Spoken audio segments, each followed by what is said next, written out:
Je suis Baruch Spinoza, et dans mon traité théologico-politique chapitre 19, j'ai écrit ces mots qui ont fait trembler les fondements de la chrétienté. Le but de la philosophie n'est rien d'autre que la vérité, le but de la foi n'est rien d'autre que l'obéissance et la piété. Aujourd'hui, je vais vous révéler pourquoi le Messie dont j'ai parlé dans mes œuvres n'a absolument rien à voir avec celui que vous avez appris à vénérer dans les églises, les temples et les synagogues. Ce que je m'apprête à partager avec vous va peut-être ébranler les certitudes que vous avez construites pendant toute votre vie. Et je vous préviens, une fois que vous aurez compris ce que je vais vous expliquer, il n'y aura pas de retour en arrière possible. Vous vous demandez sans doute pourquoi un philosophe excommunié du judaïsme au XVIIe siècle pourrait avoir quelque chose d'important à vous dire sur le Messie. Permettez-moi de vous poser cette question. Êtes-vous certain que ce que vous appelez foi n'est pas simplement une forme sophistiquée de superstition collective ? Si vous cherchez une vérité philosophique authentique plutôt que des consolations faciles, inscrivez-vous à cette chaîne et activez les notifications, car ce voyage intellectuel exige votre attention absolue. Lorsque j'ai commencé à écrire mon traité théologico-politique en 1665, je savais que mes conclusions concernant la nature du Messie allaient provoquer un scandale sans précédent. Mais comprenez bien ceci. Je n'ai jamais cherché à choquer pour le simple plaisir de la provocation. Chaque mot que j'ai écrit était le résultat d'une analyse rigoureuse des textes hébraïques, d'une compréhension profonde de la nature de Dieu que j'ai développée dans mon éthique, et d'un engagement inébranlable envers la vérité, quel qu'en soit le prix.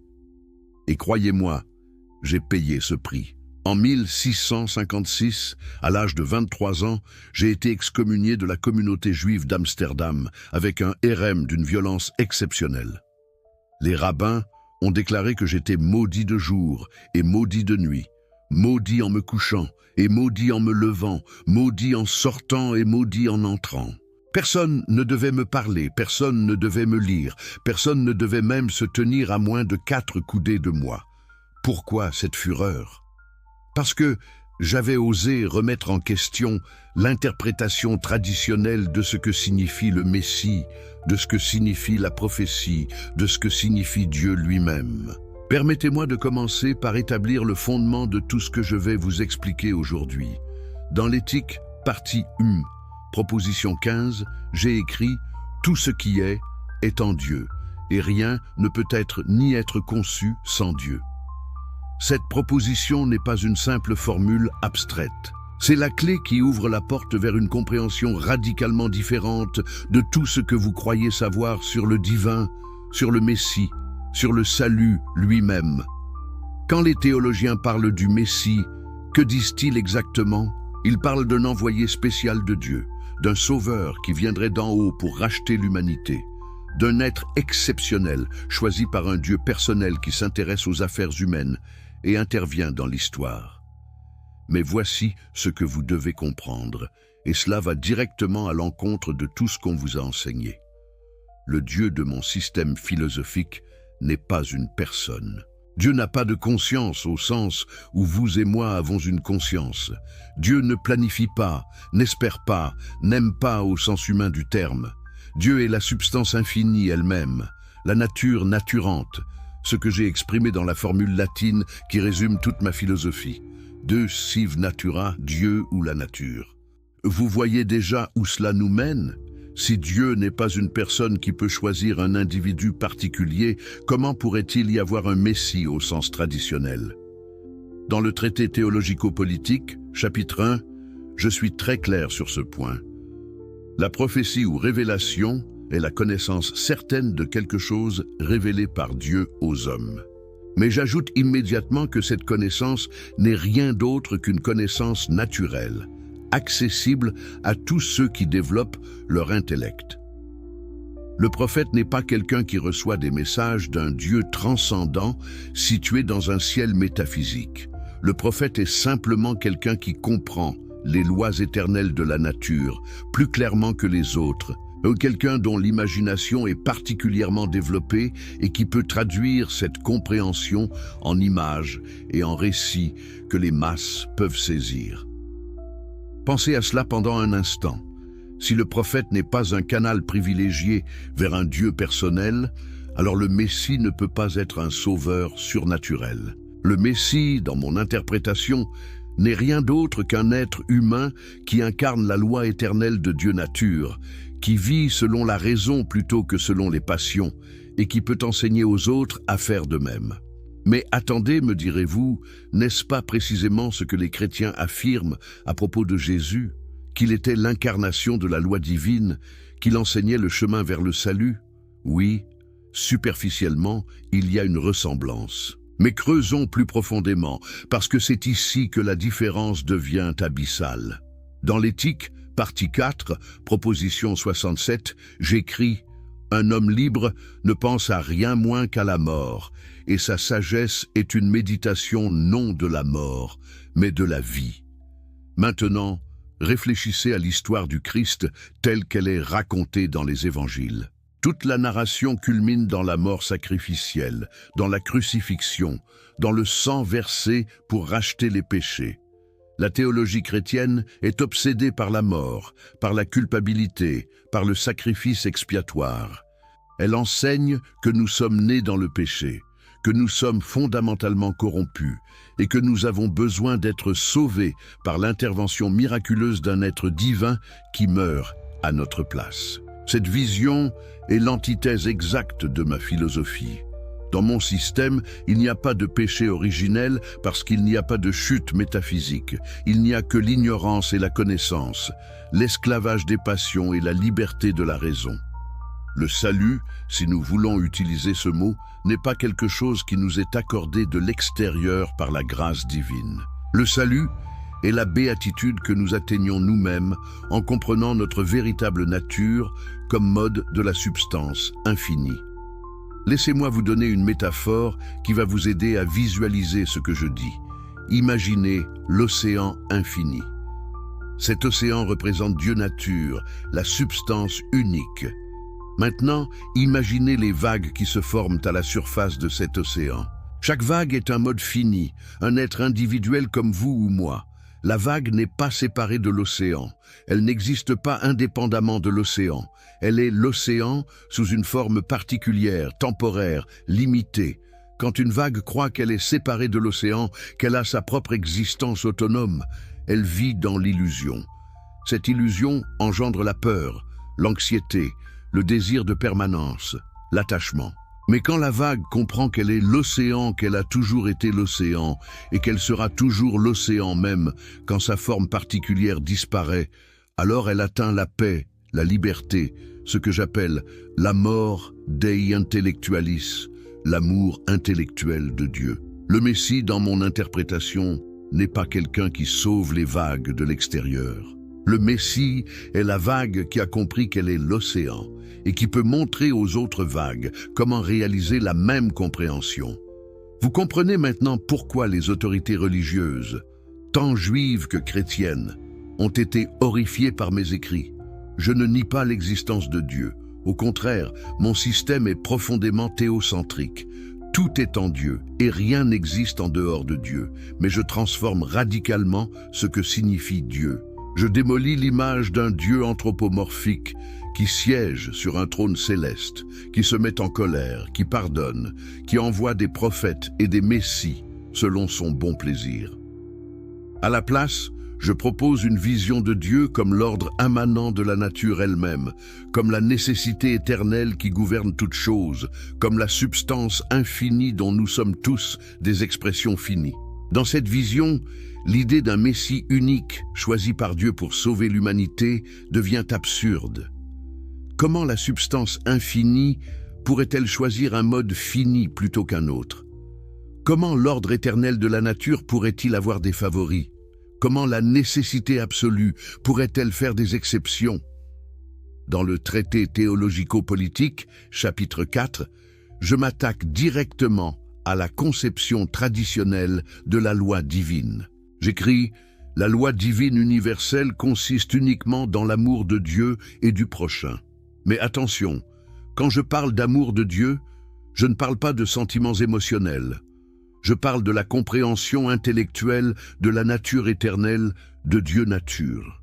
Et quand je parle d'amour du prochain, je ne parle pas d'une obligation morale imposée de l'extérieur. Je parle de la reconnaissance rationnelle, que votre prochain est, comme vous, un mode de la même substance infinie. Blesser votre prochain, c'est blesser une partie de vous-même. Aider votre prochain, c'est aider une partie de vous-même. Cette éthique découle logiquement de ma métaphysique. Elle n'a pas besoin d'être commandée par un Dieu extérieur. Elle n'a pas besoin d'être exemplifiée par un Messie sacrificiel. Elle émerge naturellement de la compréhension correcte de ce que nous sommes. Maintenant, vous vous demandez peut-être, mais alors, qu'en est-il de Jésus historique? Ai-je complètement rejeté son importance? Non, et c'est là que mon analyse devient nuancée. Dans le traité théologico-politique, chapitre 4, je reconnais que le Christ représente quelque chose d'important. J'écris que le Christ a communiqué directement d'esprit à esprit avec Dieu, sans parole ni vision. Mais qu'est-ce que cela signifie dans mon système? Cela signifie simplement que le Christ avait une compréhension intuitive de la vérité éternelle, qu'il vivait selon la raison plutôt que selon les passions, qu'il incarnait ce que j'appelle le troisième genre de connaissance dans l'éthique. Partie 5.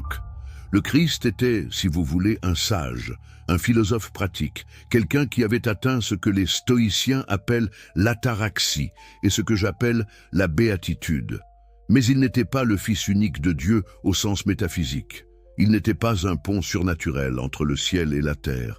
Il était simplement un être humain qui avait réalisé pleinement sa nature divine, comme nous pouvons tous le faire si nous suivons le chemin de la raison. Voyez-vous la radicalité de cette position? Je suis en train de dire que le Messie n'est pas une exception, mais un exemple. Le Christ n'est pas venu nous sauver, mais nous montrer ce que nous pouvons devenir. Et cela, bien sûr, rend la médiation ecclésiastique complètement inutile. Si le salut est quelque chose que nous accomplissons nous-mêmes par la compréhension, alors nous n'avons pas besoin de prêtres pour intercéder en notre faveur. Nous n'avons pas besoin de sacrements pour nous accorder la grâce. Nous n'avons pas besoin d'une église pour nous dicter ce qu'il faut croire. Tout ce dont nous avons besoin, c'est de notre propre raison et de notre capacité à comprendre la nature éternelle des choses. Pensez aux implications politiques de cela. Dans le traité théologico-politique, chapitre 19, je défends avec force la liberté de philosopher. J'argumente que l'État ne devrait jamais avoir le pouvoir de dicter ce que les gens doivent croire en matière de philosophie et de religion, tant que leurs actions ne perturbent pas l'ordre public. Cette position découle directement de ma conception du Messie et du salut. Si le salut est quelque chose que chaque individu doit accomplir par lui-même à travers la compréhension, alors personne d'autre ne peut le faire à sa place. Et personne d'autre n'a le droit de l'empêcher de chercher cette compréhension. Permettez-moi maintenant d'introduire un concept qui va approfondir votre compréhension de pourquoi mon Messie n'est pas celui de la Bible. Dans l'éthique, partie Pum, proposition 29, j'écris « Dans la nature des choses, rien n'est donné de contingent, mais tout est déterminé par la nécessité de la nature divine à exister et à opérer d'une certaine manière. » Cette proposition affirme le déterminisme absolu. Tout ce qui arrive, arrive par nécessité. Il n'y a pas de libre arbitre au sens où la plupart des gens l'entendent. Nos actions sont déterminées par les causes qui nous précèdent, qui elles-mêmes sont déterminées par les causes qui les précèdent, et ainsi de suite, à l'infini. Maintenant, réfléchissez à ce que cela signifie pour la conception traditionnelle du Messie. Si tout est déterminé par la nécessité, alors la venue du Messie elle-même n'est pas un événement miraculeux qui brise le cours normal de l'histoire. C'est simplement un événement dans la chaîne infinie des causes et des effets. Le Messie n'intervient pas dans l'histoire de l'extérieur, il fait partie de l'histoire, il est produit par l'histoire, il est déterminé par les mêmes lois nécessaires qui déterminent tout le reste. Cela semble-t-il froid et impersonnel ? Cela semble-t-il nier la dignité humaine? Au contraire, dans l'éthique, partie 4, proposition 66, j'écris « Sous la conduite de la raison, nous désirons un bien futur directement, mais nous fuyons un mal futur indirectement. » Ce que je veux dire, c'est que même si nos actions sont déterminées, il y a une énorme différence entre être déterminé par des causes externes que nous ne comprenons pas et être déterminé par notre propre nature rationnelle que nous comprenons parfaitement. La liberté, dans mon système, n'est pas l'absence de détermination. La liberté est l'autodétermination consciente. Nous sommes libres dans la mesure où nos actions découlent de notre propre essence, plutôt que de forces externes qui nous contraignent. Le Messie, dans mon interprétation, est précisément celui qui a atteint cette liberté, qui agit selon sa propre nature rationnelle, plutôt que d'être ballotté par les passions et les opinions des autres. Et cette liberté n'est pas un don surnaturel, c'est une conquête naturelle, accessible à tous ceux qui sont prêts à faire l'effort de comprendre. Laissez-moi vous raconter une histoire personnelle qui va peut-être vous aider à comprendre pourquoi j'ai développé cette vision du Messie. Après mon excommunication, j'ai vécu pendant plusieurs années à Rijnsburg, un petit village près de Leyde, où je gagnais ma vie en polissant des lentilles optiques. C'était un travail minutieux, répétitif, apparemment humble, mais pour moi, ce travail était une méditation philosophique. Quand je polissais une lentille, j'enlève les imperfections, j'affine la surface jusqu'à ce qu'elle devienne parfaitement lisse et transparente, capable de réfracter la lumière sans distorsion. C'est exactement ce que la philosophie fait avec l'esprit humain. Elle enlève les préjugés, les superstitions, les croyances non examinées. Elle affine notre capacité de perception jusqu'à ce que nous puissions voir la vérité clairement, sans les distorsions de l'ignorance et de la passion. Le Messie, dans mon système, n'est rien d'autre qu'un esprit parfaitement poli, une lentille humaine à travers laquelle la lumière de la vérité éternelle peut passer sans obstruction. Et voici le point crucial. Cette perfection n'est pas une grâce accordée miraculeusement à un seul individu. C'est un processus de polissage que nous devons tous entreprendre nous-mêmes. Maintenant, je veux aborder directement une objection que je sais que beaucoup d'entre vous formulent dans votre esprit en ce moment. Vous pensez peut-être, mais Spinoza, si tu élimines le Dieu personnel, si tu transformes le Messie en simple exemple philosophique, ne détruis-tu pas la consolation que la religion offre aux gens? N'enlèves-tu pas l'espoir d'une vie après la mort, la promesse de justice divine, le réconfort de savoir qu'un Père céleste veille sur nous? Ma réponse est à la fois oui et non. Oui, je détruis les illusions consolantes. Mais ces illusions ne sont-elles pas précisément ce qui maintient les êtres humains dans l'esclavage? Dans l'éthique, partie 5, proposition 42, j'écris « La béatitude n'est pas le prix de la vertu, mais la vertu elle-même ». Comprenez-vous ce que cela signifie? Le bonheur authentique n'est pas quelque chose que nous recevons après la mort en récompense d'une vie vertueuse. Le bonheur authentique est la vie vertueuse elle-même. Quand nous vivons selon la raison, quand nous comprenons notre place dans l'ordre éternel de la nature, quand nous acceptons la nécessité de toute chose, nous expérimentons une joie qui dépasse infiniment les plaisirs temporaires des passions. Cette joie n'a pas besoin de la promesse d'une récompense future pour la valider. Elle est sa propre justification. Permettez-moi d'approfondir cette idée en introduisant un concept central de mon système, le conatus. Dans l'éthique, partie 3, proposition 6, j'écris « Chaque chose, autant qu'il est en elle, s'efforce de persévérer dans son être. Le conatus est l'effort fondamental de toute chose pour maintenir et augmenter sa puissance d'exister et d'agir. C'est la force motrice de toute existence. Maintenant, voici où cela devient crucial pour comprendre mon concept du Messie. Les êtres humains, comme toutes les autres choses, sont animés par le conatus. Mais nous ne comprenons pas toujours correctement ce qui augmente vraiment notre puissance d'exister. Les passions, les désirs aveugles, les peurs superstitieuses nous font souvent poursuivre des choses qui diminuent en réalité notre puissance plutôt que de l'augmenter. La religion traditionnelle, avec sa promesse d'un Messie qui viendra nous sauver, encourage cette incompréhension. Elle nous dit que notre salut dépend de facteurs externes, de l'intervention d'un être transcendant, de la grâce accordée de manière arbitraire. Cette croyance diminue notre puissance parce qu'elle nous maintient dans un état de dépendance passive.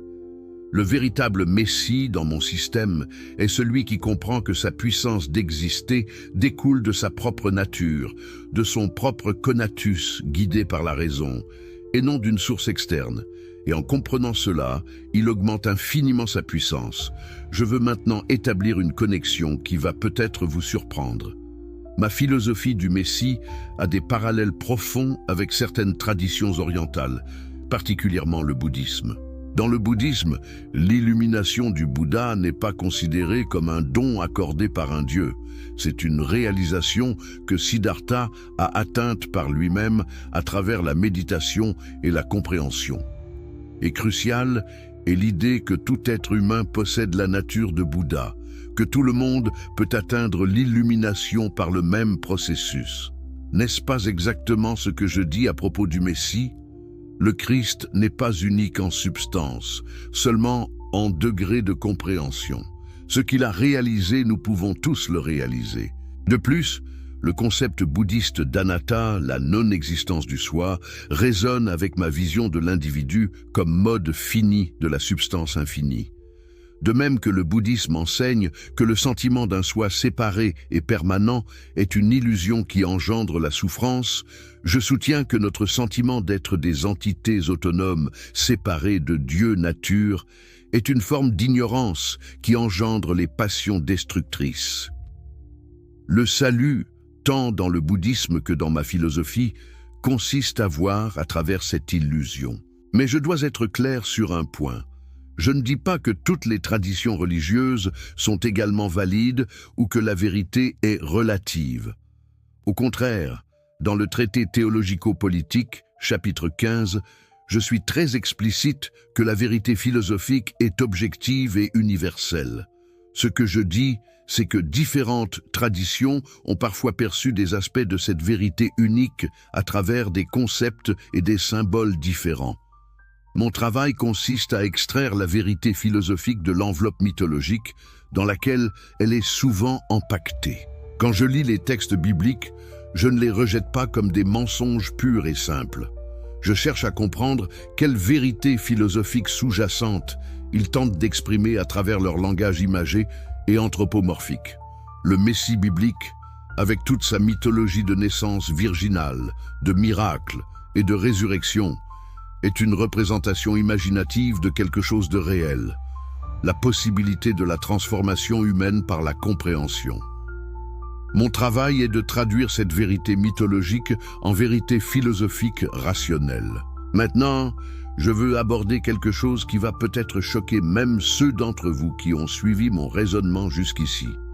Dans l'Éthique, partie 5, proposition 23, j'écris « L'esprit humain ne peut être absolument détruit avec le corps, mais il en reste quelque chose qui est éternel. À première vue, cela peut sembler être une concession à la croyance traditionnelle en l'immortalité de l'âme. Mais attendez, creusons plus profondément. Ce qui est éternel dans l'esprit humain n'est pas une âme personnelle individuelle qui survit à la mort physique et continue d'avoir des expériences dans un au-delà. Ce qui est éternel, c'est l'essence formelle de l'esprit, considérée sub specie aeternitatis, sous l'aspect de l'éternité. En d'autres termes, dans la mesure où nous comprenons les vérités éternelles, dans la mesure où nos idées participent à la connaissance infinie de Dieu nature, ces idées sont éternelles parce qu'elles sont des aspects de Dieu lui-même. Mais cette éternité n'implique aucune survie personnelle. Elle n'implique aucune continuité de la mémoire ou de la conscience après la mort. Comment cela affecte-t-il notre compréhension du Messie ? Le Messie n'est pas quelqu'un qui nous promet une vie après la mort personnelle au paradis. Le Messie est celui qui nous montre comment participer à l'éternité dès maintenant, en vivant selon la raison et en comprenant notre unité avec la substance infinie. Permettez-moi de créer une autre métaphore visuelle pour clarifier ce point complexe. Imaginez une bibliothèque infinie qui contient tous les livres possibles, toutes les idées possibles, toutes les vérités possibles. Cette bibliothèque représente l'intellect infini de Dieu nature. Maintenant, imaginez que vous êtes un lecteur dans cette bibliothèque. Pendant votre vie, vous lisez certains livres, vous comprenez certaines vérités.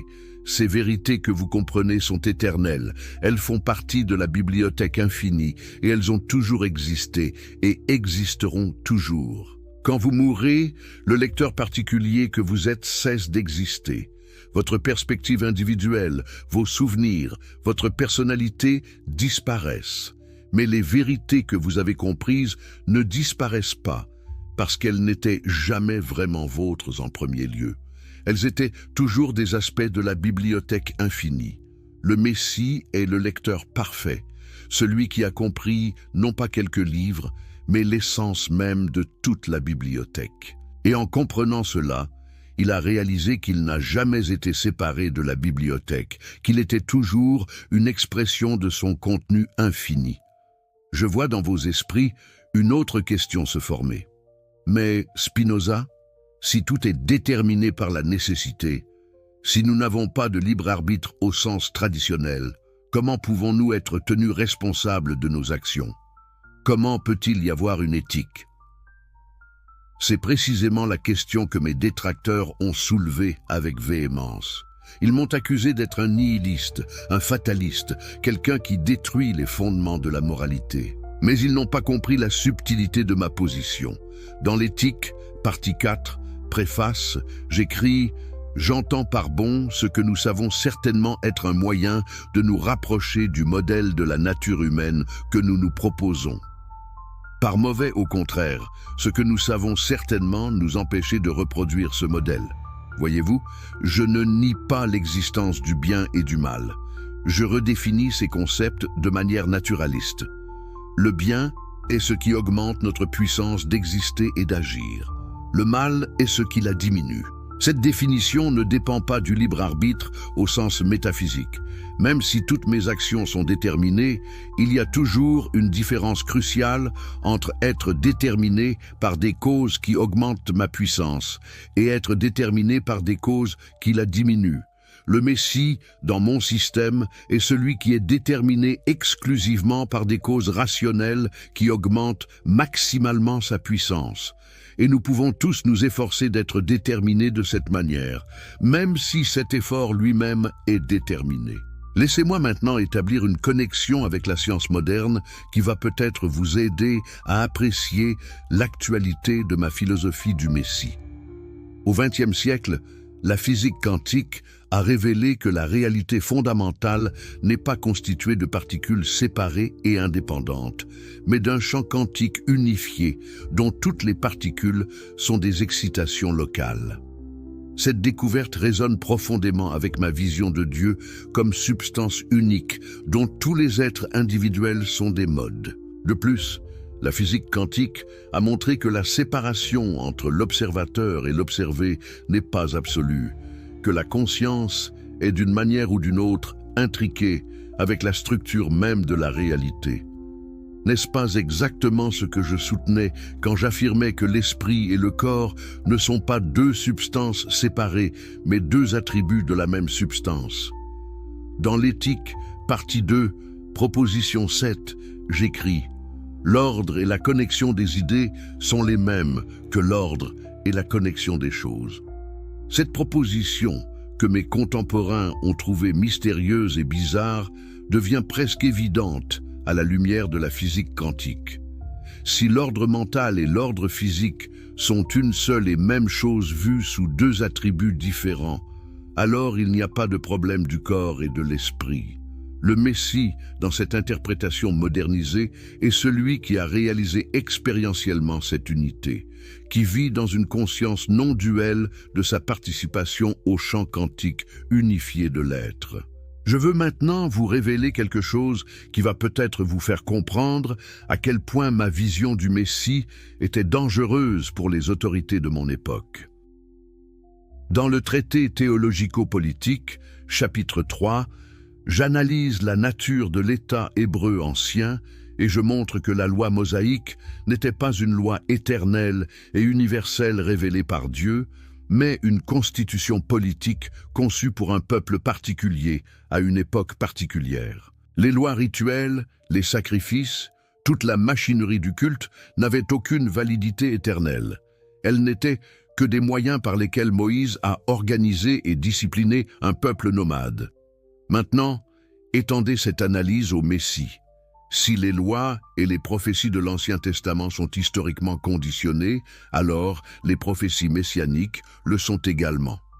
L'attente d'un Messie royal qui restaurerait le royaume d'Israël était une espérance politique, pas une vérité métaphysique. Quand les chrétiens ont interprété Jésus comme l'accomplissement de ces prophéties, ils ont spiritualisé une attente politique.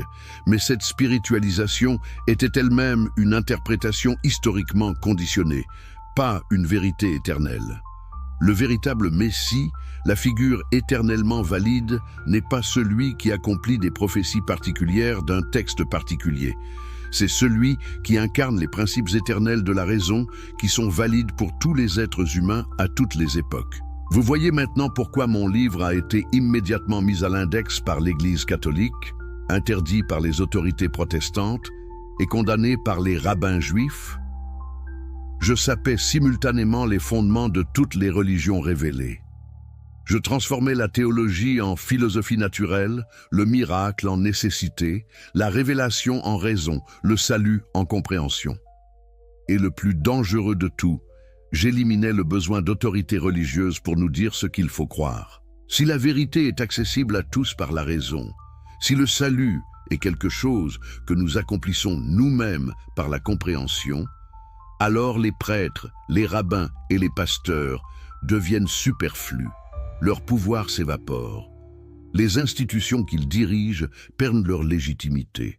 C'est pourquoi ils ont réagi avec une telle furie.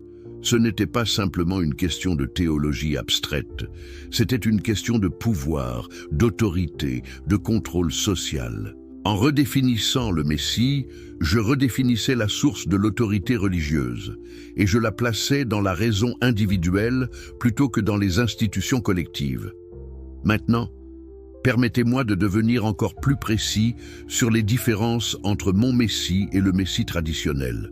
Dans l'éthique, partie 4, proposition 35, j'écris « Dans la mesure où les hommes vivent sous la conduite de la raison, ils s'accordent nécessairement toujours en nature. » Comprenez-vous l'implication radicale de cette proposition? Si les êtres humains suivent vraiment la raison, ils ne peuvent pas être en conflit les uns avec les autres parce qu'ils reconnaîtront que leurs véritables intérêts convergent. Le conflit vient de l'ignorance, des passions, des idées inadéquates. La raison elle-même est universelle et harmonieuse. Maintenant, contrastez cela avec l'histoire du christianisme. Le Messie chrétien est censé être le prince de la paix, mais l'histoire du christianisme est une histoire de guerre, d'inquisition, de persécution, de division. Pourquoi? Parce que le christianisme a fondé l'unité sur la croyance plutôt que sur la raison. Il a exigé que les gens acceptent certains dogmes sur la foi, sans compréhension rationnelle. Et quand les gens ne sont pas d'accord sur ce qu'il faut croire, quand les interprétations divergent, la violence éclate. Mon Messie, le sage qui vit selon la raison, ne peut pas créer de telles divisions parce que la raison elle-même est une et indivisible. Deux personnes qui raisonnent correctement arriveront toujours aux mêmes conclusions. Mais je dois être honnête avec vous sur un point difficile.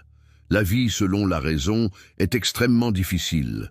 Dans l'éthique, partie 5, proposition 42, Scully, j'écris « Si la voie que j'ai montrée conduire à ces résultats paraît extrêmement ardue, on peut cependant la trouver. Et ce qui se trouve si rarement doit être ardu. Car si le salut était à portée de main et si on pouvait le trouver sans grand travail, comment se pourrait-il qu'il fût négligé de presque tous? Mais tout ce qui est excellent est aussi difficile que rare. Je ne vous offre pas une voie facile. Je ne vous promets pas qu'un Messie extérieur fera le travail à votre place. Je vous dis que vous devez devenir votre propre Messie, que vous devez accomplir vous-même la transformation par la compréhension, et que c'est le travail le plus difficile qu'un être humain puisse entreprendre. La plupart des gens préfèrent les illusions consolantes au dur labeur de la vérité.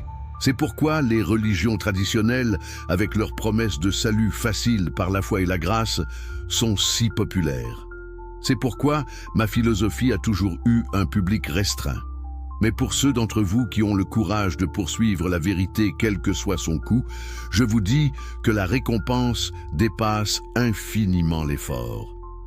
Laissez-moi vous donner un exemple concret de comment appliquer cette philosophie dans votre vie quotidienne. Quand vous ressentez de la colère contre quelqu'un, qu'est-ce qui se passe vraiment?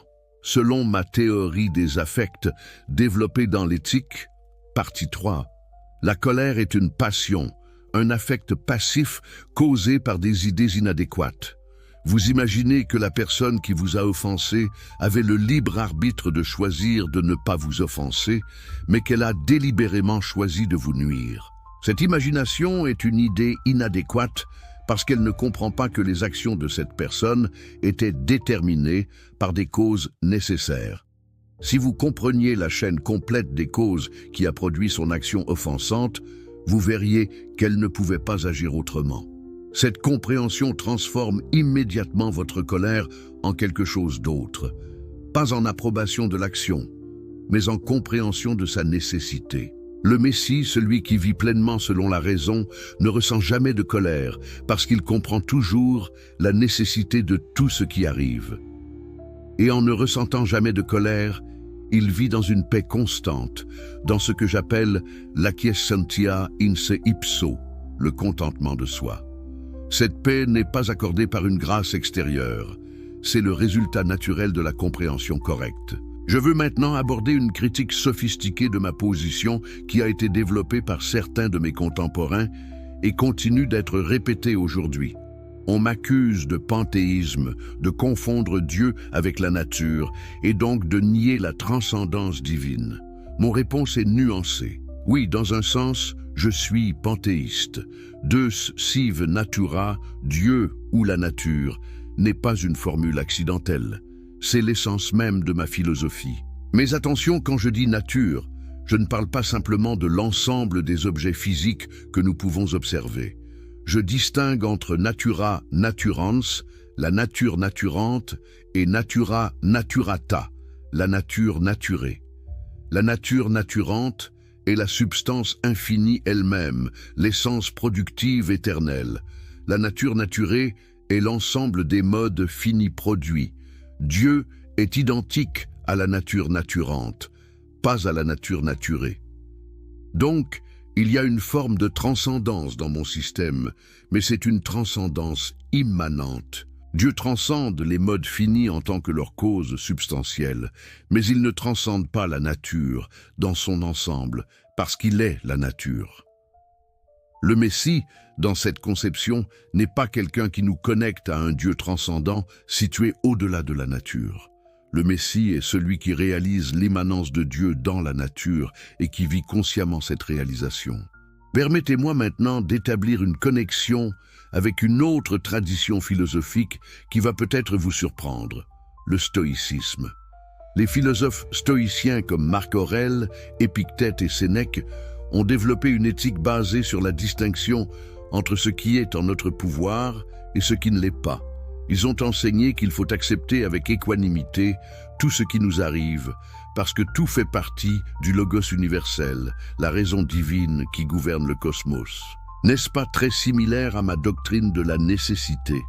Les stoïciens ont aussi enseigné que le sage est celui qui vit en harmonie avec la nature, qui comprend sa place dans l'ordre cosmique et qui n'est pas perturbé par les passions. Le Messie stoïcien, si nous pouvons utiliser ce terme, est le sage parfait qui a atteint l'apatheia, la liberté des passions destructrices. Mon Messie est essentiellement la version spinoziste du sage stoïcien. La différence principale est que j'ai fourni une métaphysique rigoureuse pour fonder cette éthique, alors que les stoïciens ont souvent mélangé des éléments métaphysiques avec des conseils pratiques sans toujours établir des connexions logiques claires entre eux. Maintenant, je veux aborder quelque chose qui va peut-être vous mettre mal à l'aise, mais que je dois dire avec franchise. Les récits évangéliques, avec leurs miracles, leurs prophéties accomplies, leurs anges et leurs démons, sont, du point de vue philosophique, des fictions pédagogiques. Ils ne sont pas historiquement vrais dans le sens littéral. Mais cela ne signifie pas qu'ils sont sans valeur.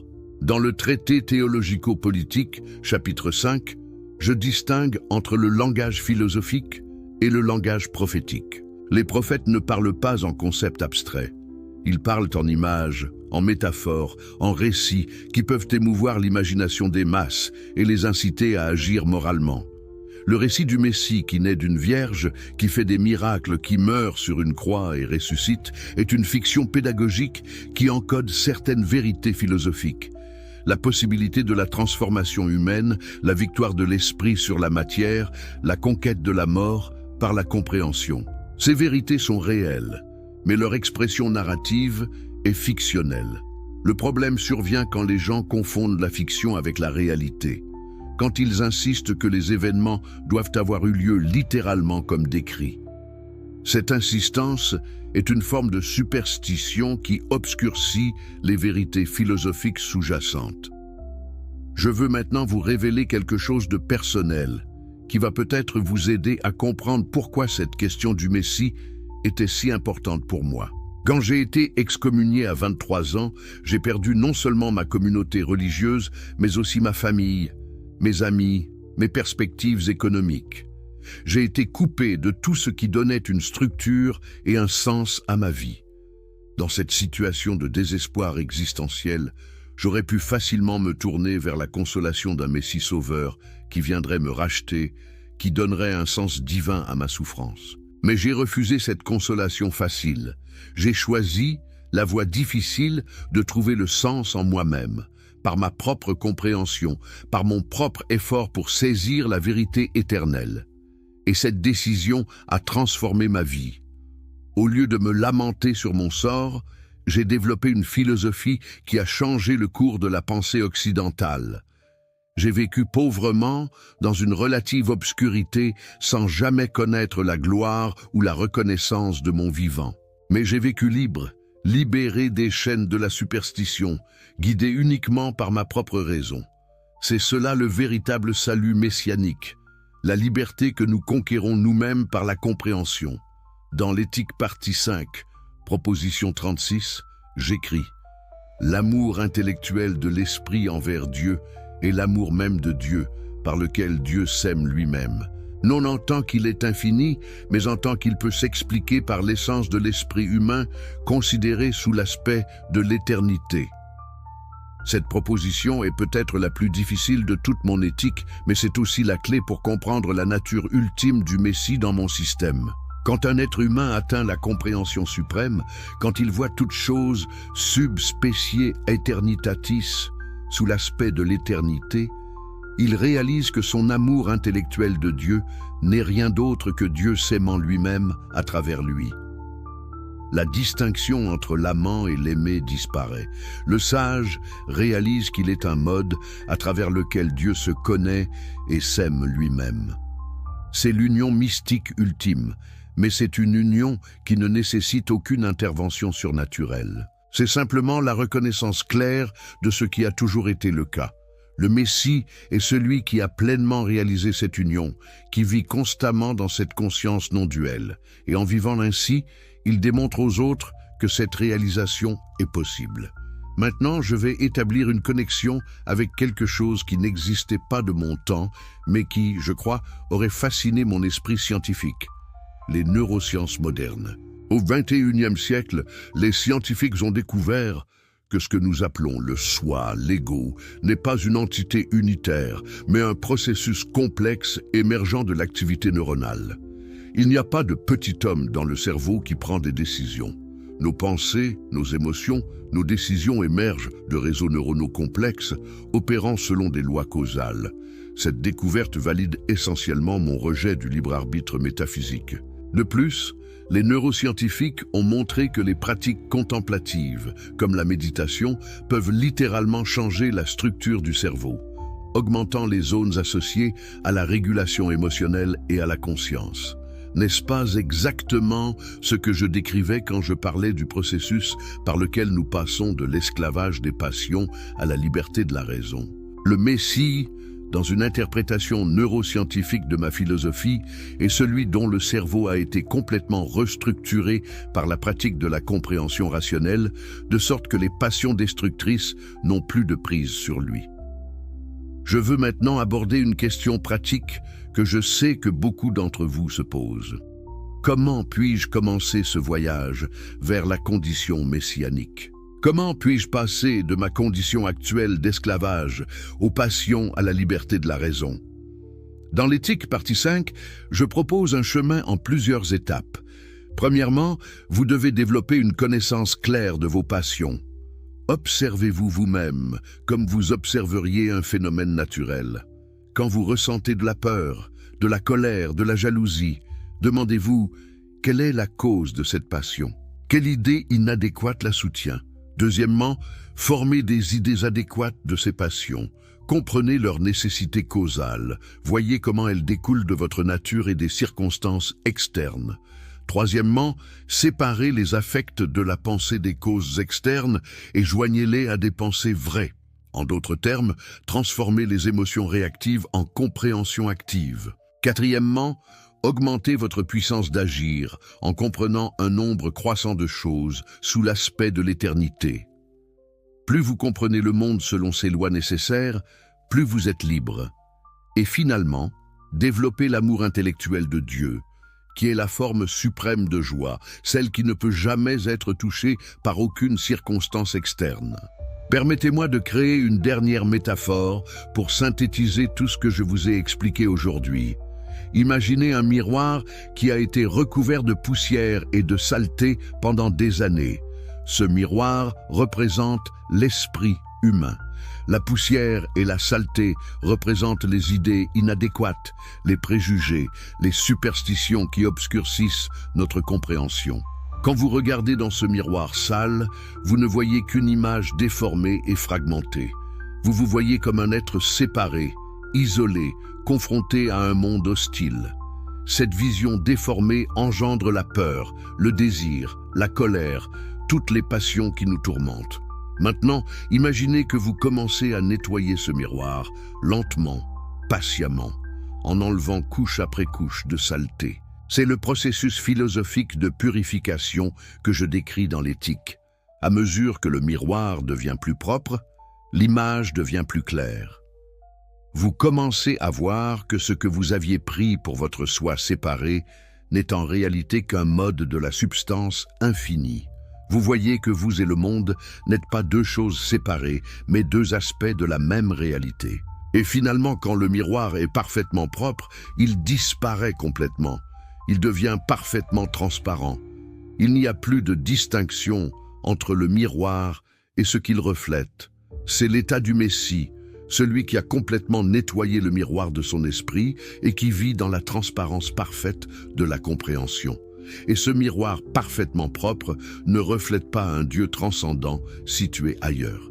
Il révèle que Dieu est ici, maintenant, dans la nature elle-même, et que vous avez toujours été une expression de cette divinité immanente. Je sais que ce que je vous ai expliqué aujourd'hui est difficile. Je sais que cela va à l'encontre de tout ce qu'on vous a enseigné sur Dieu, sur le Messie, sur le salut. Je sais que cela peut sembler froid, impersonnel, voire terrifiant au premier abord. Mais je vous supplie de considérer sérieusement ce que je vous offre. Je ne vous offre pas les consolations faciles d'une religion basée sur la foi aveugle et l'espoir irrationnel. Je vous offre quelque chose de bien plus précieux, la vérité. Et avec la vérité vient la liberté authentique, la joie indestructible, la paix qui dépasse toute compréhension. Le Messie que les religions vous promettent ne viendra jamais parce qu'il n'a jamais existé en tant qu'entité extérieure. Mais le Messie que je décris existe potentiellement en chacun de vous. Vous pouvez devenir ce Messie en vous engageant dans le travail difficile de la compréhension philosophique. Et quand vous y parviendrez, vous réaliserez que vous n'avez pas besoin d'être sauvé par un autre, parce que vous avez toujours été, en essence, identique à Dieu lui-même. Dans le traité théologico-politique, chapitre 14, j'écris « Celui qui possède la vraie foi doit avoir des idées vraies de Dieu et des choses et ne peut se tromper. » Mais qu'est-ce que la vraie foi dans mon système? Ce n'est pas la croyance en des dogmes irrationnels, c'est la confiance dans la puissance de la raison pour nous guider vers la vérité. C'est la foi dans notre propre capacité à comprendre et à transformer notre vie par cette compréhension. C'est la foi que l'univers n'est pas un chaos arbitraire gouverné par un tyran capricieux, mais un ordre nécessaire régi par des lois éternelles que nous pouvons connaître. Cette foi rationnelle est le fondement de toute véritable religion, dépouillée de ses éléments superstitieux. Et le Messie de cette religion rationnelle n'est pas un sauveur miraculeux, mais un maître philosophique, quelqu'un qui a parcouru le chemin avant nous et qui peut nous montrer la voie. Maintenant, je veux être honnête avec vous sur quelque chose qui va peut-être vous décevoir. Je n'ai pas atteint moi-même l'état parfait du Messie que je décris. J'ai passé ma vie à poursuivre cette compréhension, à polir le miroir de mon esprit, mais je n'ai jamais prétendu avoir atteint la perfection complète. Dans mes dernières années vivant dans une petite chambre à La Haye, polissant des lentilles pour gagner ma vie, mes poumons affaiblis par la poussière de verre, je continuais à travailler sur mon éthique, essayant de formuler avec la plus grande clarté possible les vérités que j'avais perçues. Je suis mort à 44 ans, trop jeune, avec tant de travail encore inachevé. Pourquoi vous dis-je cela? Pour que vous compreniez que le voyage vers la condition messianique est précisément cela. Un voyage, pas une destination que l'on atteint soudainement et définitivement. Chaque moment de compréhension authentique est lui-même un moment de salut. Vous n'avez pas besoin d'attendre d'avoir atteint la perfection pour expérimenter la béatitude. La béatitude est présente à chaque étape du chemin dans la mesure où vous vivez selon la raison. Je veux maintenant vous mettre au défi directement. Vous qui m'écoutez en ce moment, vous vous trouvez à un carrefour. D'un côté, il y a le chemin facile de la croyance conventionnelle. Vous pouvez continuer à croire en un Dieu personnel qui vous aime comme un père, en un Messie qui est mort pour vos péchés, en une vie après la mort où vous serez récompensé pour votre foi. Ce chemin offre du réconfort psychologique, l'appartenance à une communauté, une structure morale prédéfinie. Mais il exige que vous abandonniez votre raison critique, que vous acceptiez des dogmes qui contredisent votre expérience et votre logique, que vous viviez dans une forme subtile de servitude intellectuelle. De l'autre côté, il y a le chemin difficile que je propose. Il exige que vous abandonniez tous les réconforts faciles, que vous affrontiez la vérité nue de votre condition en tant que mode fini dans un univers infini et nécessaire, que vous preniez la responsabilité totale de votre propre salut par la compréhension. Ce chemin ne promet aucune récompense future, aucune intervention divine miraculeuse. Mais il offre quelque chose que l'autre chemin ne peut jamais offrir.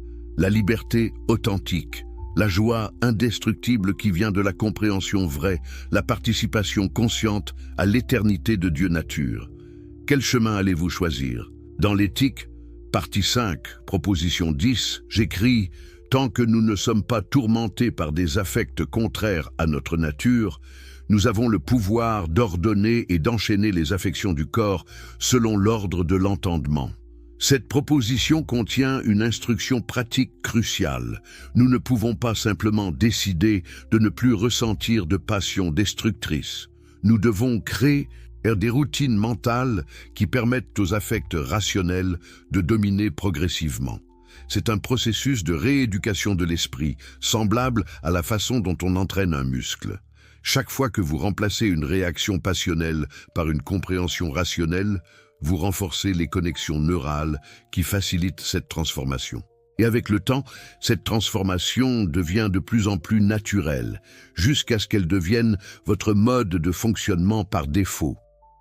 C'est ainsi que le Messie n'est pas une figure mythique lointaine, mais une possibilité concrète que vous actualisez jour après jour par votre pratique philosophique.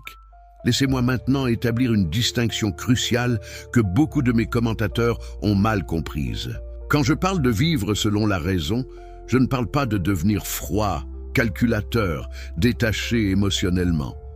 C'est une caricature grotesque de ma philosophie.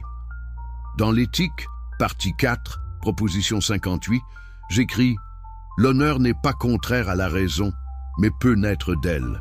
Et dans la proposition 59, « À toutes les actions auxquelles nous sommes déterminés par un affect qui est une passion, nous pouvons être déterminés par la raison sans cet affect. » Voyez-vous ce que cela signifie? Les émotions elles-mêmes ne sont pas le problème. Le problème, ce sont les émotions basées sur des idées inadéquates, les émotions qui nous poussent à agir contre notre propre intérêt rationnel. Mais il existe aussi des émotions rationnelles, des affects actifs qui découlent de notre compréhension. La joie que vous ressentez quand vous comprenez une vérité mathématique complexe, l'amour que vous éprouvez pour quelqu'un dont vous reconnaissez la valeur intrinsèque, basée sur une évaluation rationnelle, l'admiration que vous ressentez envers quelqu'un qui incarne des vertus rationnelles. Ces émotions ne sont pas contraires à la raison. Elles sont l'expression émotionnelle de la raison elle-même. Le Messie, loin d'être un être froid et sans émotion, est au contraire celui qui vit dans une joie constante et profonde, dans un amour universel qui n'est jamais diminué par les circonstances, dans une satisfaction intérieure qui ne dépend de rien d'extérieur. Permettez-moi maintenant d'aborder un aspect de ma philosophie du Messie qui est particulièrement pertinent pour le monde moderne. La question de la communauté et de la solidarité. Dans l'éthique, partie 4, proposition 18, Scoli, j'écris « Rien de plus utile à l'homme qu'un homme qui vit sous la conduite de la raison ». Cette affirmation peut sembler banale, mais ses implications sont profondes. Si les êtres humains vivaient vraiment selon la raison, ils reconnaîtraient que leur plus grand bien est la coopération mutuelle, pas la compétition. Ils verraient que aider les autres à développer leur raison augmente leur propre puissance d'exister. La vision traditionnelle du Messie crée une structure hiérarchique. Il y a le Messie en haut, unique et inaccessible, puis les saints et les prophètes, puis les croyants ordinaires, et enfin, les non-croyants. Cette hiérarchie engendre l'exclusion, le sectarisme, la violence contre ceux qui sont perçus comme inférieurs ou extérieurs. Ma vision du Messie, au contraire, est profondément égalitaire. Nous sommes tous potentiellement messianiques, nous sommes tous capables d'atteindre la béatitude par la compréhension. Et plus il y a de gens qui atteignent cet état, mieux c'est pour tout le monde, parce que les êtres rationnels s'entraident naturellement. Le royaume messianique n'est pas un événement futur apocalyptique. C'est une communauté de philosophes qui se construit progressivement ici et maintenant, chaque fois qu'un individu s'engage dans le travail de la transformation rationnelle.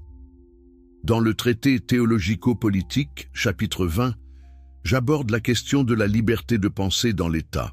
J'argumente que non seulement l'État ne devrait pas persécuter les gens pour leurs opinions philosophiques et religieuses, mais que cette liberté est en fait bénéfique pour l'État lui-même. Un État qui permet la libre discussion des idées est plus stable, plus prospère, plus pacifique qu'un État qui impose l'orthodoxie par la force. Pourquoi? Parce que la vérité émerge du débat libre, et un État basé sur la vérité est plus solide qu'un État basé sur le mensonge et la superstition. Maintenant, reliez cela à la question du Messie. La vision traditionnelle du Messie politique, le roi oint qui établirait un royaume théocratique basé sur la loi divine révélée, est une recette pour la tyrannie. L'histoire l'a prouvé maintes et maintes fois. Chaque fois que les gens ont essayé de créer un royaume de Dieu sur terre, basé sur une interprétation particulière de textes sacrés, le résultat a été l'oppression, la violence, l'inquisition. Mon Messie philosophique, au contraire, ne cherche pas à établir un royaume théocratique. Il cherche à créer les conditions sociales qui permettent à chaque individu de poursuivre librement la compréhension rationnelle. Et ces conditions sont précisément la liberté de penser, la tolérance religieuse, la séparation de l'Église et de l'État. Maintenant, je veux explorer une dimension mystique de ma philosophie du Messie que j'ai gardée relativement cachée dans mes écrits publiés, mais qui était centrale dans mes réflexions personnelles. Dans l'éthique, partie 5, proposition 32, j'écris « Nous nous réjouissons de tout ce que nous comprenons par le troisième genre de connaissance, et cette jouissance s'accompagne de l'idée de Dieu comme cause. » Le troisième genre de connaissance, la scientia intuitiva, la connaissance intuitive, est le mode de connaissance le plus élevé. Ce n'est pas la connaissance abstraite et générale du deuxième genre de connaissance, la connaissance par la raison. C'est une compréhension immédiate, intuitive, de l'essence singulière des choses dans leur connexion avec Dieu.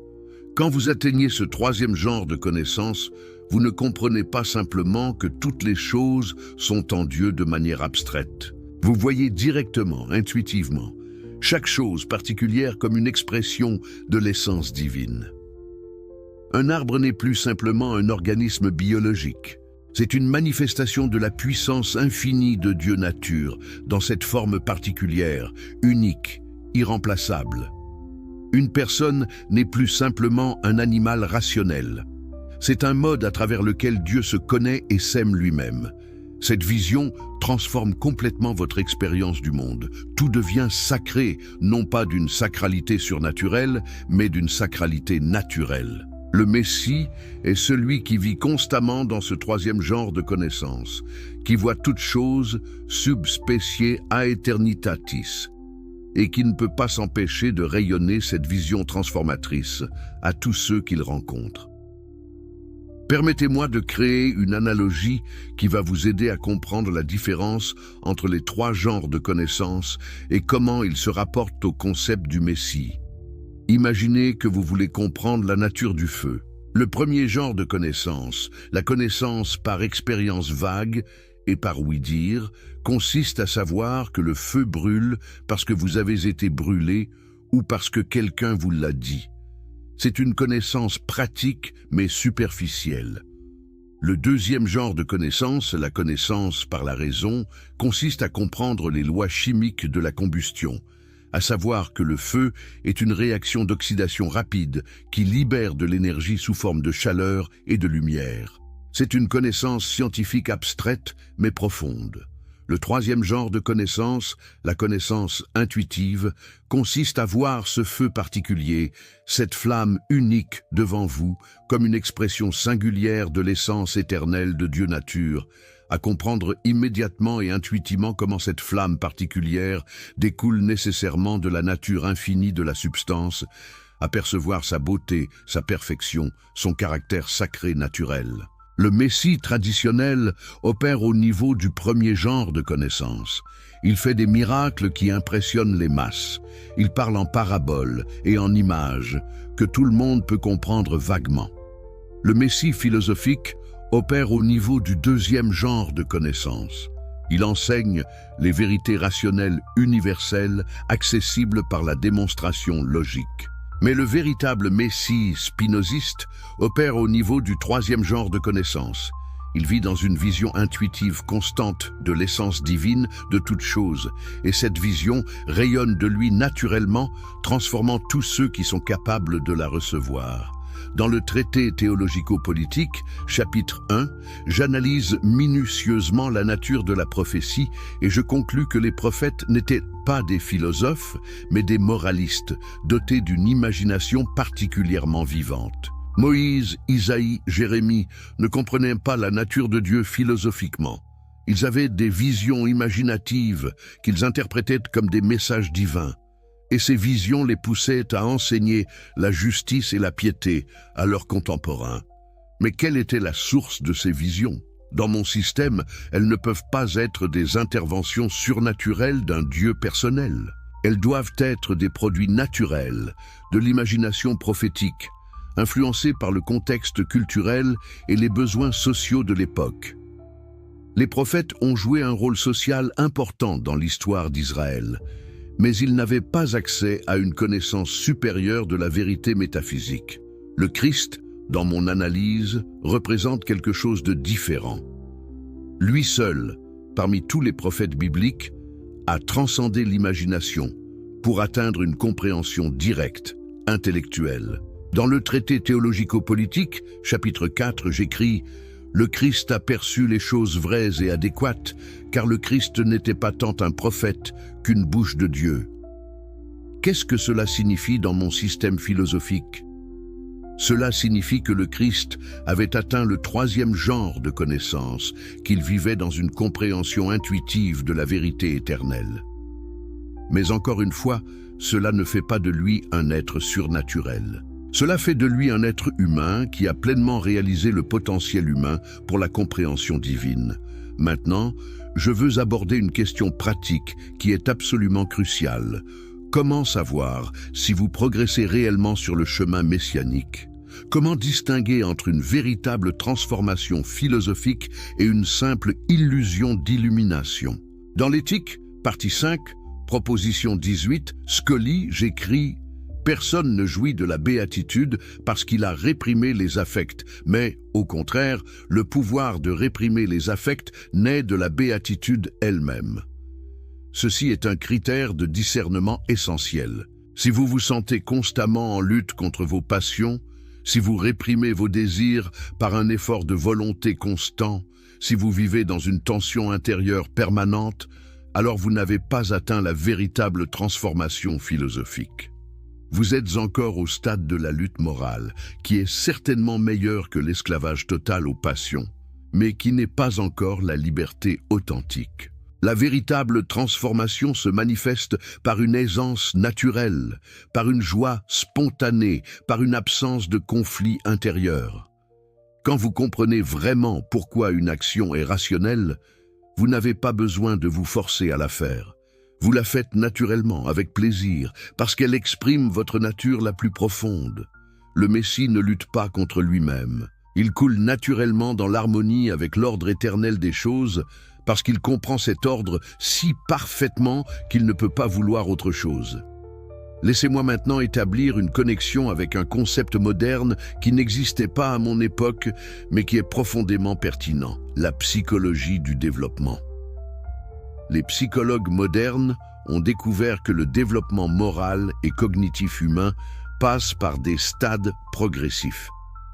Lawrence Kohlberg, par exemple, a identifié 6 stades de développement moral, du stade le plus primitif où on obéit aux règles par peur de la punition, jusqu'au stade le plus élevé où on agit selon des principes éthiques universels choisis librement. Carol Gilligan a ajouté une dimension de sollicitude et de relation. James Fowler a décrit des stades de développement de la foi. Tous ces modèles reconnaissent que les êtres humains ne naissent pas moralement matures. Ils doivent passer par un processus de développement qui peut prendre toute une vie et que beaucoup de gens ne complètent jamais. Mon concept du Messie s'inscrit parfaitement dans ce cadre développemental.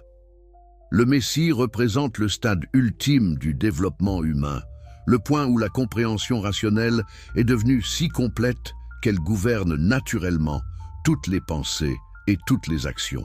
Et comme dans les modèles psychologiques modernes, j'affirme que ce stade est potentiellement accessible à tous, même si peu l'atteignent en pratique, parce qu'il requiert un effort soutenu de développement sur de nombreuses années. Dans l'éthique, partie 2, proposition 49, Scully, j'aborde directement la question de ce que nous appelons aujourd'hui le libre arbitre. J'écris « Les hommes se trompent en ce qu'ils se croient libres.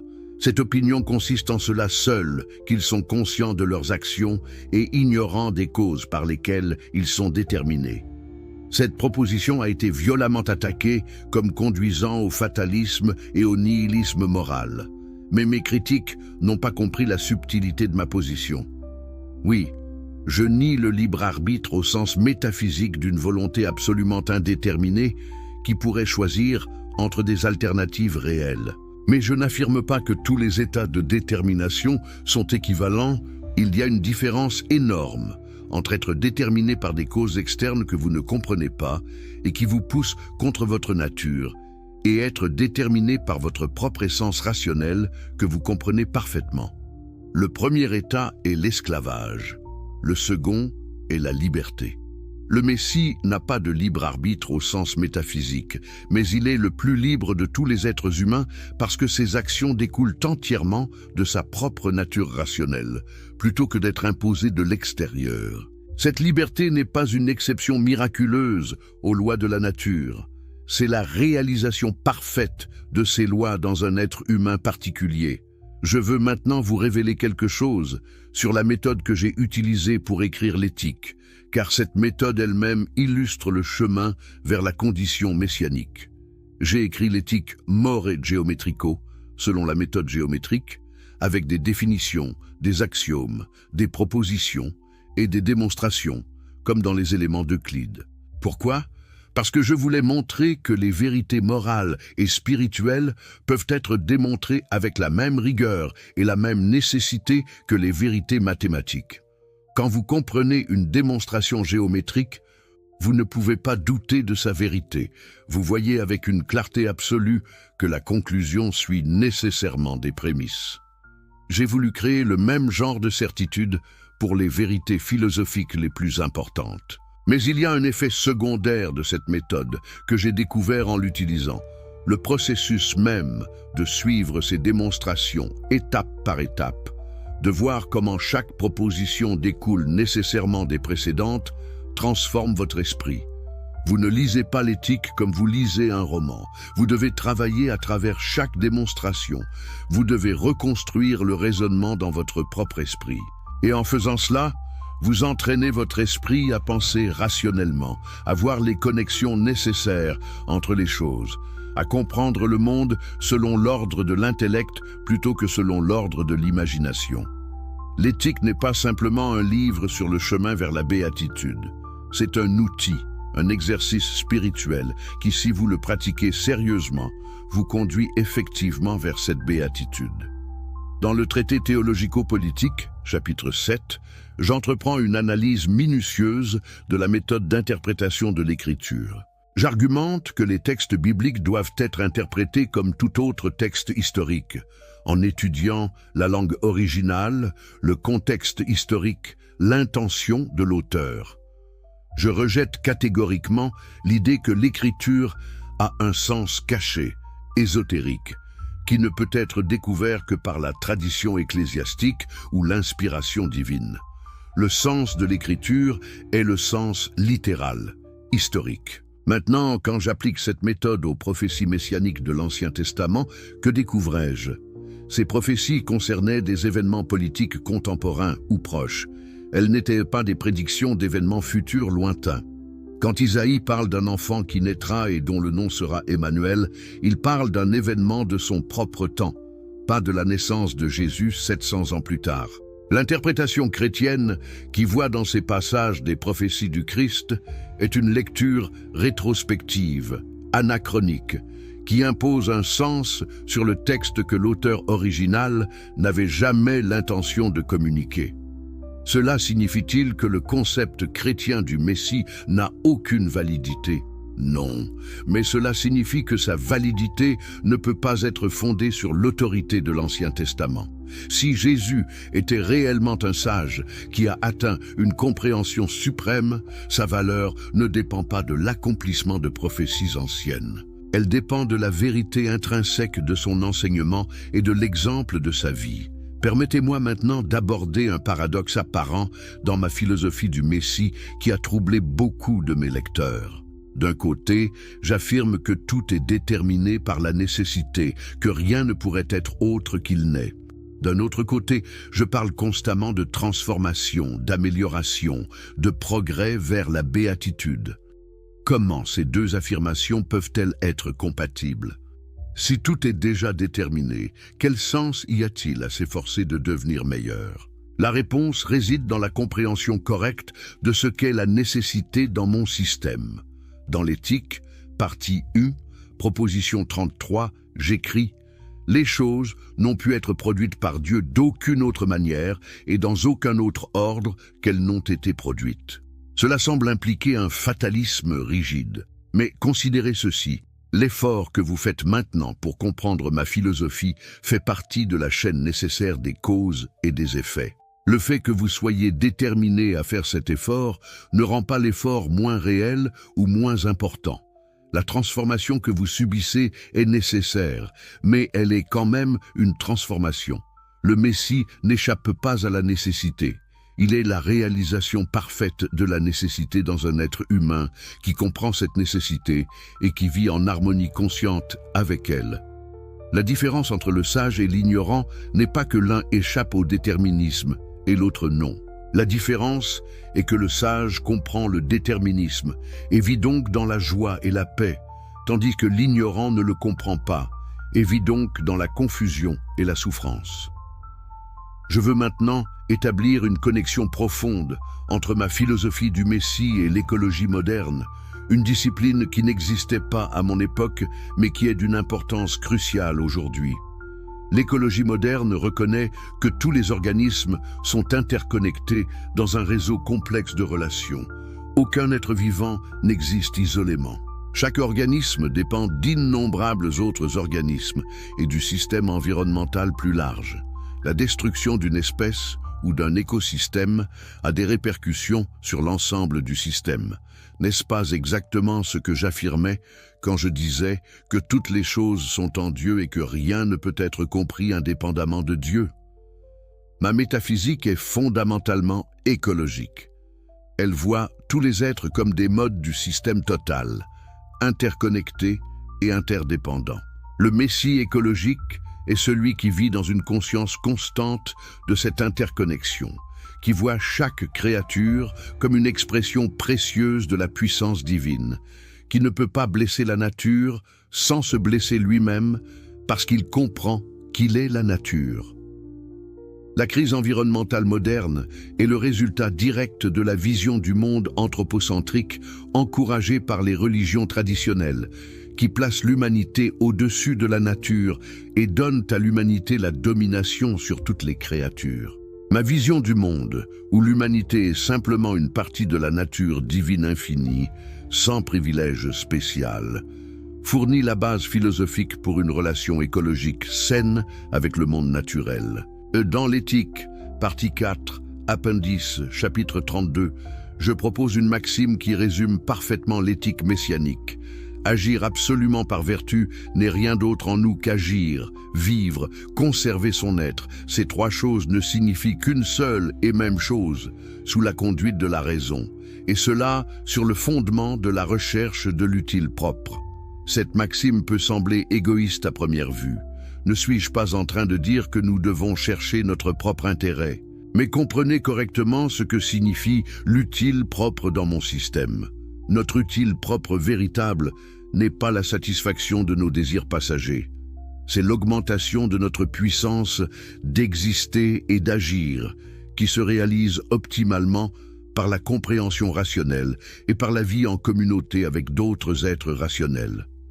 Le véritable égoïsme rationnel converge avec l'altruisme, parce qu'aider les autres à développer leur raison augmente ma propre puissance. Le Messie, en ce sens, est l'égoïste parfait, celui qui comprend si clairement son propre intérêt véritable qu'il ne peut pas s'empêcher d'agir d'une manière que nous appellerions moralement exemplaire. Mais il n'agit pas moralement par devoir ou par obéissance à un commandement externe. Il agit moralement parce que c'est l'expression naturelle de sa propre nature rationnelle. Laissez-moi vous raconter une autre anecdote personnelle qui illustre ce que signifie vivre selon cette philosophie dans le monde réel. Pendant les années où je vivais à Rindsburg, j'avais très peu de contact avec le monde extérieur. Je passais mes journées à polir des lentilles et à écrire. J'avais quelques amis qui partageaient mon intérêt pour la philosophie, mais j'étais largement isolé. Un jour, un théologien calviniste est venu me rendre visite, espérant me convertir au christianisme. Nous avons eu une longue discussion sur la nature de Dieu et du salut. Il m'a demandé « Spinoza, comment pouvez-vous vivre sans l'espoir du paradis ou la peur de l'enfer ? Qu'est-ce qui vous empêche de commettre n'importe quel péché si vous ne croyez pas en la punition divine ?» J'ai répondu « Je ne m'abstiens pas de pécher par peur de la punition. Je m'abstiens de ce que vous appelez péché parce que je comprends que ces actions diminueraient ma puissance d'exister et de comprendre. La joie que j'expérimente dans la compréhension philosophique est infiniment supérieure à n'importe quel plaisir que je pourrais obtenir par des actions immorales. Je n'ai pas besoin de la carotte du paradis ou du bâton de l'enfer. J'ai la récompense immédiate de la béatitude ici et maintenant. Le théologien est parti frustré, incapable de comprendre comment une moralité sans fondement religieux était possible. Mais c'est précisément le point. Le Messie n'a pas besoin de motivations externes pour bien agir. Le bien agir est sa nature même, l'expression spontanée de sa compréhension. Dans l'Éthique, partie 5, proposition 20, Scoli, j'écris quelque chose qui va peut-être vous choquer. Dieu est exempt de passion et n'est affecté d'aucun affect de joie ou de tristesse. Si Dieu n'a pas d'émotion, si Dieu n'aime pas et ne se soucie pas au sens humain, qu'est-ce que cela signifie pour la relation messianique? Cela signifie que la relation entre le Messie et Dieu n'est pas une relation personnelle du type parent-enfant. C'est une relation métaphysique de participation. Le Messie participe à la nature divine en comprenant et en incarnant les lois éternelles de l'existence. L'amour intellectuel que le Messie ressent envers Dieu n'est pas un sentiment émotionnel réciproque. C'est la joie intellectuelle qui vient de la compréhension de sa propre essence comme mode de la substance infinie. Dieu n'aime pas le Messie en retour au sens humain, mais le Messie est l'auto-amour de Dieu, la façon dont Dieu s'aime lui-même à travers un mode fini particulier. Cette vision peut sembler froide et impersonnelle, mais réfléchissez. N'est-elle pas plus profonde et plus authentique qu'une relation imaginaire avec un Dieu anthropomorphique? Le Messie ne se trompe pas lui-même avec des consolations illusoires. Il vit dans la vérité nue de sa condition métaphysique, et cette vérité elle-même est la source de sa joie indestructible. Maintenant, je veux aborder quelque chose qui va peut-être vous déranger profondément, mais que je dois dire clairement, la souffrance humaine n'a aucun sens cosmique particulier dans mon système. Dans l'Éthique, partie 4, préface, j'écris « La perfection et l'imperfection ne sont en réalité que des modes de pensée. Il n'y a pas de mal absolu dans la nature, il n'y a que des relations inadéquates entre des choses qui sont toutes, en elles-mêmes, des expressions parfaites de la puissance divine. Quand vous souffrez, cette souffrance n'est pas une punition divine pour vos péchés. Ce n'est pas non plus un test de votre foi ou une opportunité de croissance spirituelle dans un plan divin. C'est simplement le résultat nécessaire de causes naturelles. Cette vision peut sembler désolante au premier abord. Si ma souffrance n'a aucun sens cosmique, si elle n'est pas rachetée par un plan divin, ne suis-je pas abandonné dans un univers froid et indifférent? Non. Et voici pourquoi. La promesse que votre souffrance a un sens cosmique est une fausse consolation qui vous empêche de faire ce que vous devez vraiment faire, qui est comprendre les causes de votre souffrance et travailler à les éliminer. Le Messie ne cherche pas de sens dans la souffrance. Il cherche à comprendre et à éliminer les causes de la souffrance dans la mesure où c'est possible et à accepter avec équanimité ce qui ne peut pas être changé. Cette acceptation n'est pas une résignation passive. C'est la paix qui vient de la compréhension que ce qui arrive ne pouvait pas être autrement. Je veux maintenant vous parler d'un concept qui est au cœur de ma philosophie du Messie, mais que je n'ai jamais développé complètement dans mes écrits publiés. L'idée de communauté philosophique. Dans l'Éthique, je parle principalement du voyage individuel vers la béatitude, mais j'étais profondément conscient que ce voyage est facilité par la présence d'autres personnes qui sont sur le même chemin. Après mon excommunication, j'ai maintenu une correspondance active avec plusieurs philosophes et scientifiques de mon époque. Ces échanges intellectuels étaient essentiels pour mon développement philosophique. Ils me permettaient de tester mes idées, de recevoir des critiques constructives, d'être stimulé par d'autres perspectives. Le Messie solitaire est une impossibilité dans mon système. Même si le Messie a atteint une compréhension suprême par lui-même, il ne peut maintenir et approfondir cette compréhension qu'en échangeant avec d'autres esprits rationnels. Dans l'éthique, partie 4, proposition 35, corollaire 1, j'écris « Il n'y a rien dans la nature qui soit plus utile à l'homme qu'un homme qui vit sous la conduite de la raison. » Cela implique que le projet messianique n'est pas un projet solitaire. C'est un projet communautaire. Nous avons besoin les uns des autres pour atteindre notre plus haut potentiel. Le royaume messianique que j'envisage n'est pas un royaume politique gouverné par un roi ou un. C'est une communauté d'amis philosophiques qui se soutiennent mutuellement dans leur quête de compréhension et qui créent ensemble les conditions sociales qui facilitent cette quête pour tous.